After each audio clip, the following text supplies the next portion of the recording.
যখন মেসি দৌড়চ্ছিলেন, তার পিছে পিছে যখন 4-5 জন 10 জন 12 জন ডিফেন্ডার দৌড়চ্ছিল, তখন তাদের কি মনে হচ্ছিল?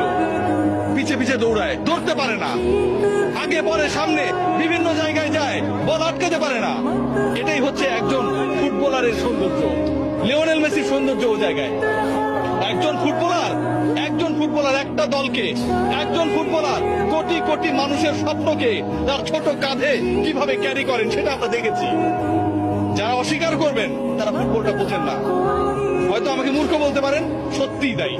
ব্রাজিলিয়ান কিংবা অন্য কোন দেশের সমর্থকরা যারা অপছন্দ করেন, যারা আসলে লিওনেল মেসির এই জাদুর ছোঁয়ায় মন্ত্রমুগ্ধতায় আটকাতে চান না, যারা লিওনেল মেসির এই অবদানকে, একজন ফুটবলার পুরো দলটাকে কিভাবে গড়ে তুললো, স্বপ্ন দেখালো, এগিয়ে নিল, শেষ পর্যন্ত জয়ের প্রান্তে, জয়ের সেই সুন্দর একটা জায়গায় পৌঁছে দিল, সেই জায়গাটাকে তারা আসলে বিশ্বাস করেন না, তারা আসলে ফুটবলের সৌন্দর্যই বোঝেন না।